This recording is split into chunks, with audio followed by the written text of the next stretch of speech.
We take our Bibles and turn together to Matthew chapter 10. And I want to read to you a few verses from verse 29 to verse 31, just 3 short verses. Jesus is the one speaking here.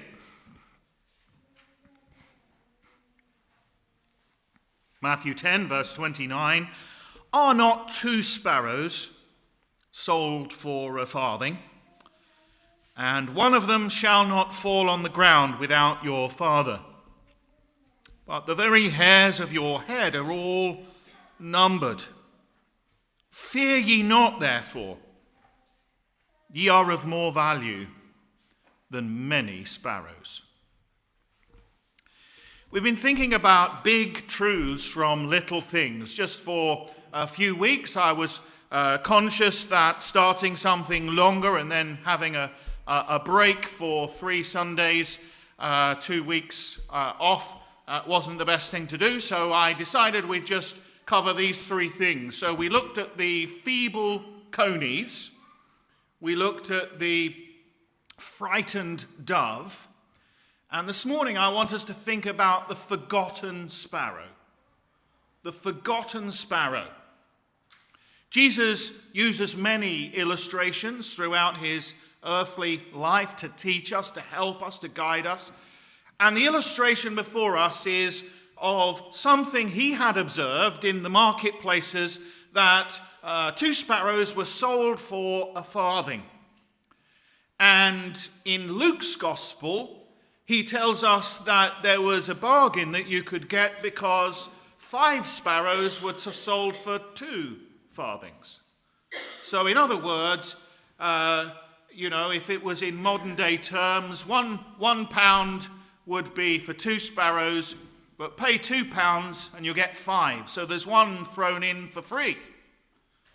Now, sparrows are probably one of the most abundant birds in all of the world still today. And they were certainly so prolific in the Middle East that they just nested everywhere. They could be found everywhere in market squares and towns and cities. They seem to be less reclusive and less obscure, and they certainly don't hide themselves away like turtle doves, which are very hard to find. Sparrows are everywhere. They are, we might say, 10 a penny, or literally 2 a penny. The farthing was the lowest value of coin, and sparrows were therefore reckoned to be not worth a lot, not worth much. They literally weren't worth much. And Jesus observes this, and he draws out for us a powerful and comforting truth. Now, let me just put this in its context. From verse 16, you will see that Jesus is warning the disciples that as he leaves them, there will come times of suffering. There will come times of persecuting. And he especially wants them to realize, as he has told them the necessity of his death, he tells them the necessity of his departure, but he wants them to realize that when he goes from them, they're kind of on their own. And things are going to happen to them that they're not going to like. So in the context here, he tells them that there's going to be people who hate you. And he says that the servant is not above the master, and if they hated me, well, then they're going to hate you. And there's going to be people who are going to call you names. Because he says, if they've called me, now think of it, Jesus, the Son of God, the perfect Son of God, they called him Beelzebub, the devil, the Lord of the Flies, literally, but the devil. So they called Jesus a devil. Think of that. So how much more, he says, are they going to call you things?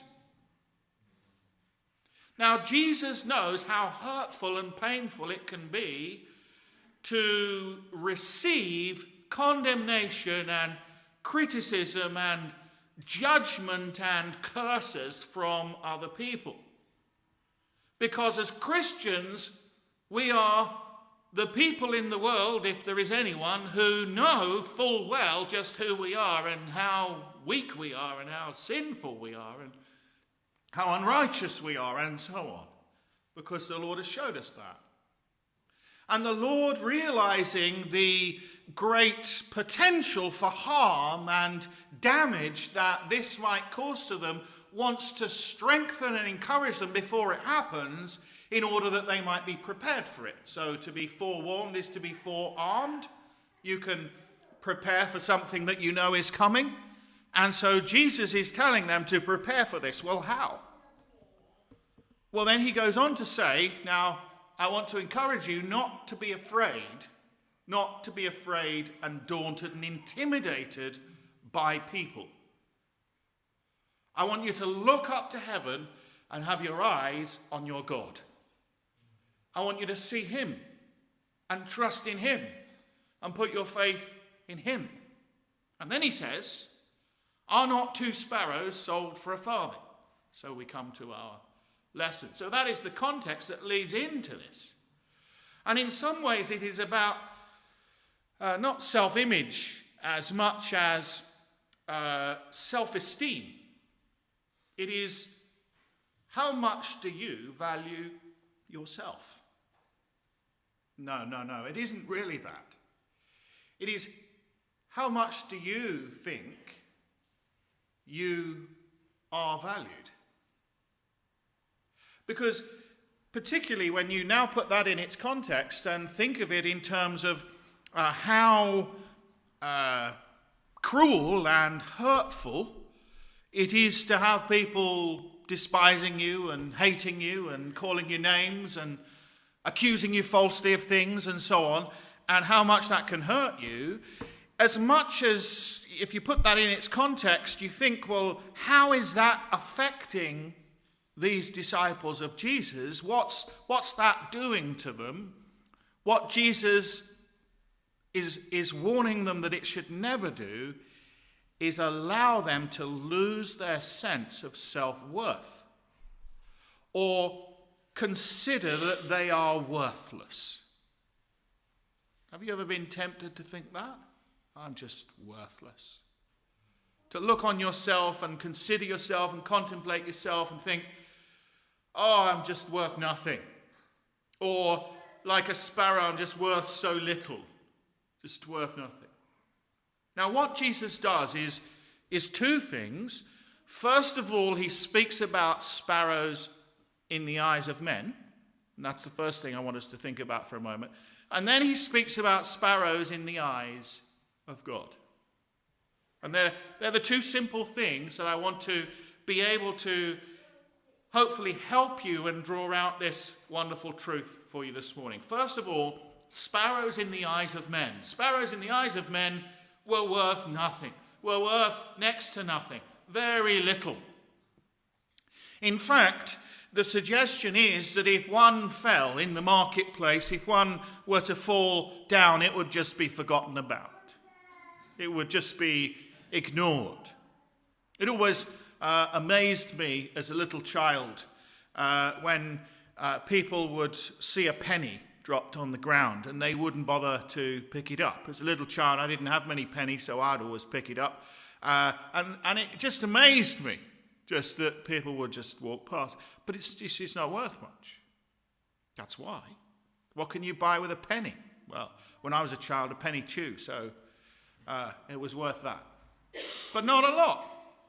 Certainly, you couldn't get much of a nutritious meal from 2 sparrows. It wouldn't feed a family. It would barely give a snack to one person.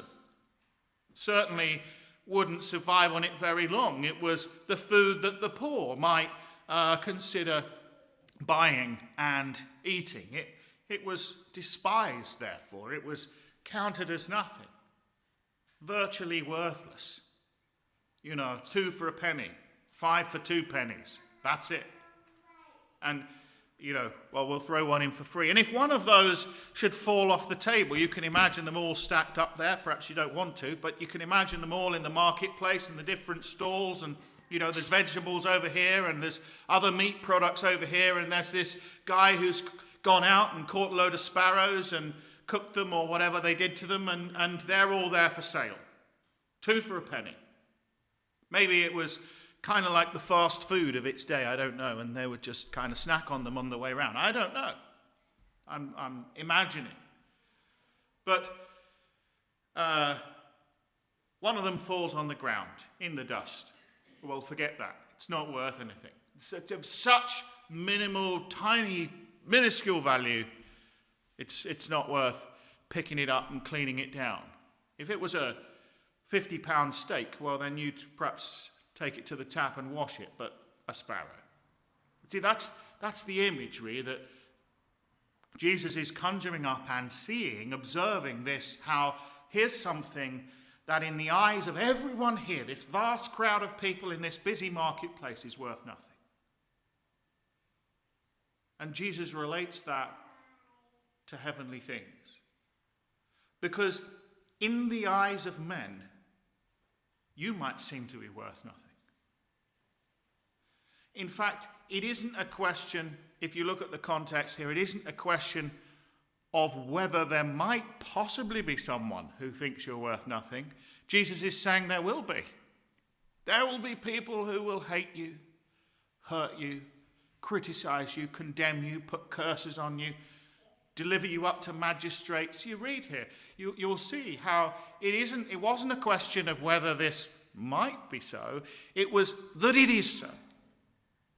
And you've all experienced, perhaps you have, I hope you haven't, but perhaps all of you have experienced those circumstances in which people have told you or suggested to you a worthless quality or a worthlessness about you. And you've allowed that to define you. There was a scientist, Abraham, someone or other, a certain scientist who conducted experiments in the workplace. And one of his experiments, he went into a large factory and agreed with the management that he would do this, that they would divide the workforce into 2 groups.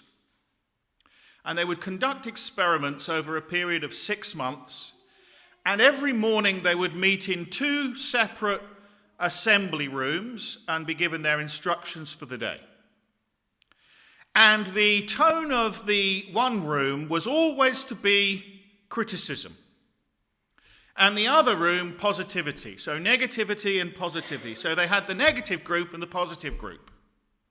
Now, in the negative group, they would be criticized for how they didn't meet their quotas the day before, how there was all sorts of things. They would be pernickety and find any fault that they could in their work in this factory setting. So everyone in this factory, but, here's your quotas for the day, this is what you're doing, and off they'd go. So they just had this kind of critical, negative spirit, and they went off to work. And then the other group, they did the opposite of that. They praised, they were very pernickety, but in an opposite way. They found anything they could to praise them for. They said, someone yesterday, we really want to commend, it doesn't matter who it was, but they cleaned out the bins, or they did more than their quota for the day, and let's give them a round of applause. And it was all kind of cheers and high fives. And so they had these 2 environments, and they carried that on for 6 months. After 6 months, in the negative group, 1 in 3 people from that firm quit their job. And their work product, compared with the other group, was around 45% lower. And the fruit of that scientific study was to demonstrate how powerful an impact it has on us, subconsciously affects us, to be presented with criticisms and judgments and negativity. And the reason he found was not, they never picked up on anything that wasn't true. So they never made stuff up. It was always true. But they were looking in the one group for things to praise them for, and they were looking in the other group for things to criticize them for. And some people read their Bibles and they get very depressed by some of the things that God reveals about us. And it isn't that they're not true, but it's that they make us feel worthless. And in the eyes of men, there is a kind of value system. And people put a value on different people according to their achievements or their academic qualifications or their wealth and so on. And people tend to have a view in terms of the worth of someone, in terms of pounds and pence, in terms of net worth and so on. And you can look on rich lists to confirm that. People are interested. And I suppose when you have so much money, then you might become interested too. Who's the richest? Who's there? We're in the echelons of society. And be very careful that none of us, I think, here this morning have such a problem to encounter. But be very careful that that doesn't allow you to define who you are in terms of that value system. And that's what a lot of people do. So long as there are people that seem to be worth less than me, I feel okay about myself. Jesus comes along and teaches us that people tend to have these thoughts. But as he looks in the marketplace and sees all these faces and little children playing around and dancing or playing their pipes, he sees all this and he observes all this and he speaks about all this. He sees something very different because he looks with the eyes of God upon these people. He looks with the eyes of God on the little children, on the beggar by the side of the road, the leper who are excluded from society because of their condition. He looks upon them with the eyes of God. He doesn't value them as men value them. So that's the first thing that I think these sparrows teach us. Be careful not to value yourself in how people put a value on you. So we have sparrows in the eyes of men. The second thing is sparrows in the eyes of God. He says here in our text, he says, "Are not two sparrows sold for a farthing, and one of them shall not fall on the ground without your Father?" We in English, we would say, well, without your Father what? I think it's obvious, without your Father seeing, without your Father knowing, without your Father being with them. You know, if I said to you, let's say one of my children came to Caroline and said, "Can I go to the shops?" And she says, "You can't go to the shops without your Father." What would that mean? Mean that I need to go with them. What's Jesus telling us? God is with sparrows.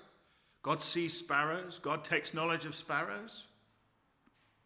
Yes. I looked this up just out of interest. There's around 50 billion wild birds. If you compare that to human beings, there's around 7.8 billion of them, but there's about 50 billion wild birds in all of the world. And you think about how many species of bird there are. There are 1.6 billion sparrows. That's a lot of sparrows. An awful lot of sparrows. You think about that, 1.6 billion sparrows, and there isn't a single one of them that would fall that he didn't regard, that he didn't see, that he didn't take note of, that he didn't know about. That's awesome. And then, in order to take it a step further about something else that might fall and you might pay no attention to and that you might have no regard for, he says in the next verse, "But the very hairs of your head are all numbered." And I thought, well, I could do a calculation. Some of you can do the calculation for me. 7.8 billion people on the planet, and there's around 100,000 hairs on each person's head, approximately. That's a lot. Let's just leave it at that. That's a lot. That's a number that's kind of got so many zeros that we wouldn't know how to write it down. I mean, there's 9 zeros in a billion, so you start multiplying that by 100,000, that's a lot. But then the Lord Jesus says, every one of those hairs is numbered. So many times in the Bible, there is the comparison to when it's alluding to something that is such a vast number, the sand of the seashore, those tiny little grains of sand on the seashore, all over the world, billions and billions and billions. In fact, the psalmist compared that in the psalm that we read to the thoughts that God has towards him and towards us. They're like this, we can't number them. And you see, what an awesome God. What an awesome God that you have. That takes perfect knowledge of exactly what you're experiencing when you're experiencing it, even if a hair falls out of your head. That knowledge, David says, is too wonderful. We can't conceive of it. In fact, he says in another psalm, your understanding is infinite. There's no searching it. And that is what Jesus tells them God sees. He sees that sparrow. He sees the hair. He sees everything. He knows intimately, perfectly, completely and wholly every detail, every circumstance, every feeling, every emotion, every fear and doubt, every trouble and trial, every need, every place, everything. He says, there's not a word in my mouth, you see it. I don't stand up, you see it. And I don't sit down, but you see it. I don't lie down, you see it. If I'm in the darkness, you see me. If I'm in the light, you see me. If I go up to heaven, you see me. Even if I went all the way down to hell, you would see me. That's your God. That's the one you trust in, you worship, you put your faith in. And then, lest we should start to get offended here and miss Jesus' point entirely and think, well, is Jesus telling me I'm like a worthless sparrow, like a hair that falls from someone's head? And you could interpret it that way, and obviously that would be wrong. And so lest we should misunderstand, he then says in the third verse, fear ye not therefore. Ye are of more value than many sparrows. What he is comparing here is the thoughts of men, the value that men put on things and the value that God puts on things. He isn't saying we're all worthless. In fact, in some ways, he's saying the opposite of that. You see, the Lord God of heaven looks at this forgotten sparrow and sees it. He sees the hair of the head, and then here is the main point. Here is the principle that you and I need to take on board, need to believe. It goes back to the bustling marketplace. It goes back to the heart and eyes of Jesus as he stands looking over the busy city of Jerusalem or going about Galilee and seeing those vast crowds. And his heart goes out in compassion towards every single one of them, that would not allow the disciples to send away the little children except he comes and brings them and blesses them. That there is in the heart of God the infinite capacity of love, of care, of knowledge. Because your God and mine is an infinite God. And we think of one that is impersonal. If we were to take knowledge of a large number of things and try and retain them, it becomes overwhelming and kind of impossible, and we lose the detail. In fact, It is entirely possible that you can go about your lives and not notice sparrows, because they kind of blur into the background of actually why you're out and about and doing things, and you go into the shops, or you go to meet friends, and all of these things are going on around you, and you can not observe them, not see them. It's just white noise. And it's incredible that we all, scientists tell us, filter out more information than we take in. It's just too much, and we can't process everything. We think that we might be good, observant people, but it's just too much. But nothing is too much for God. Nothing is too great for him to bring to him, to pray about. Nothing escapes his attention, his observation, his notice. He sees it all. He knows it all. He knows what you're feeling.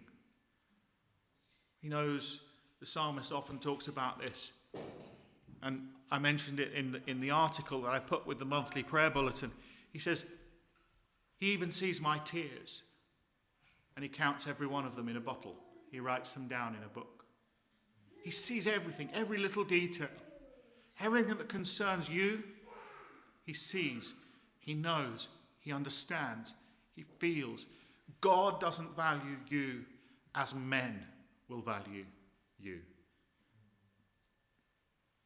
You're far more precious, far more valuable than you think.